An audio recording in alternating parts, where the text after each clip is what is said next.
ছোটোবেলায় মায়ের সাথে যখন বর্ধমান মেডিকেল কলেজে ডাক্তার দেখাতে যেতাম তখন একটা দোকানে কিন্তু গরম একদম পাউরুটি পাওয়া যেত। আর মায়ের সাথে দাঁড়িয়ে দাঁড়িয়ে সেখানে চা দিয়ে গরম পাউরুটি খেতাম। তো আজকে সেই রকমই একদম গরম গরম রুটি নিজের হাতে বানাবো। প্রথমে তো ভাবিনি যে আমি ভিডিও করব, তো ডোটা আমার মাখা মোটামুটি হয়ে গেছিলো। তো প্রথমেই দেখো আমি কি করেছিলাম, উষ্ণ উষ্ণ দুধের ভেতরে আমি 1 চামচের মতন ইস্ট, ড্রাই ইস্ট আমরা সচরাচর যে কোনো দোকানেও পাওয়া যাবে বা অনলাইন থেকেও তোমরা নিতে পারো। তো ড্রাই ইস্ট আর দুধ দিয়ে আমি কিন্তু আর 2 চামচ চিনি দিয়ে আমি অ্যাক্টিভ করতে রেখে দিয়েছিলাম 20 মিনিট। তারপরে আমি 20 মিনিট পরে আমি তার ভেতরে একটু নুন আর 1 কাপ মতন ময়দা আর একটু 2 চামচ মতন সাদা তেল দিয়ে রেখে দিয়েছিলাম। আটাটা মেখে পরে রেখে দিয়েছিলাম 2 ঘন্টার মতো ফার্মেট হওয়ার জন্য। তো আমার কাছে তো সিলভার ফয়েল পেপারও নেই বা ওই রকম যেরকম র্যাপিং করে সেরকম কিছু নেই, তো আমি এরকম একটা প্লাস্টিক দিয়েই কিন্তু ঢেকে রেখে দিয়েছিলাম 2 ঘন্টা। তো দেখতেই পেলে যে আমার আটাটা ফুলে কত বড় হয়ে গেছিলো। তো এবারে সেটাকে ব্রেডের শেপ দিতে হবে, তো সেই জন্য কিন্তু একটু বেলে নিলাম লম্বা করে। আমি সত্যি কথা, আমি প্রথমে যদি জানতাম যে এটা এত সুন্দর হবে তো প্রথমে ডিটেলস একদম ভিডিও করতাম।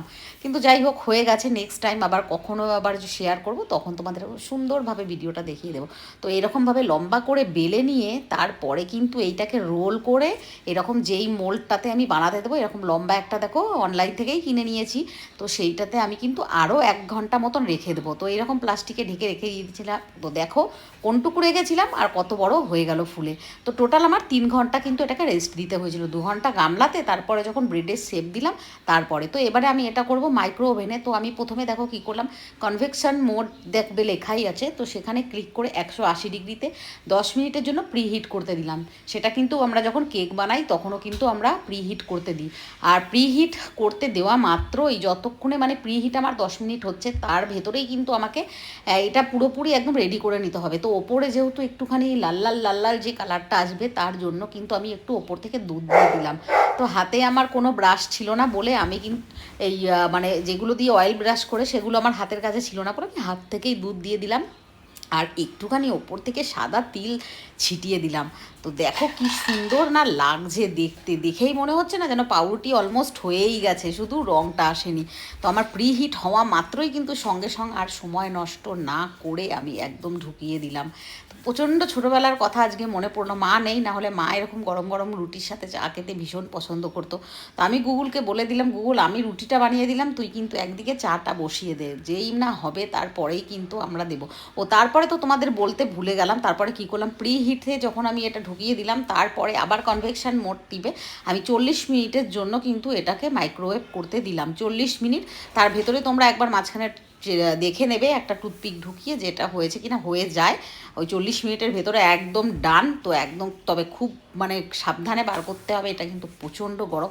ওপরটা জাস্ট দেখো কি সুন্দর না লাগছে দেখতে, একদম কালারফুল। তবে আমার একটা ভুল এখানে হয়েছে কি, মাঝখানে আরেকবার আমাকে বের করে একটু অয়েল ব্রাশ করে দিতে হলো, তাহলে কিন্তু আরও বেশি সফট সফট হতো। তবে আমি ভুলে গেছি, আমি পুরোটাই উপরে যখন একবারই দুধ দিয়ে দিয়েছিলাম। তো ভেতরটা তো আমার পুরো পাউরুটির মতন হয়েছে, একদম সুন্দর। তবে ওপরটা আমার একটু ক্রিস্পি হয়ে গেছিলো, পাউরুটির যে স্পঞ্জি ভাবটা থাকে সেই স্পঞ্জি ভাবটা কিন্তু ছিল না। তবে দেখো কি ইজিলিভাবে ব্রেডটা আমার একদম উঠে গেল।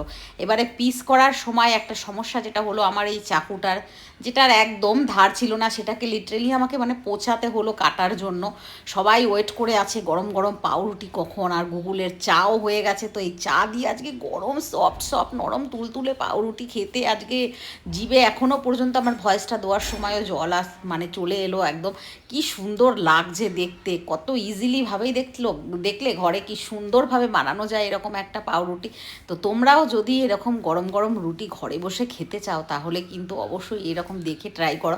আর এটা যদি অনেকের বাড়িতে মাইক্রো ওভেন নেই, তো মাইক্রো ওভেন না থাকলেও গ্যাসেও কিন্তু এরকম প্রিহিট করে নুন দিয়ে ওপরে তারপরে কিন্তু করতে পারো। দেখো আমি গ্যাসে করিনি, সেই জন্য আমি তোমাদের পুরো প্রপার বলতে পারবো না।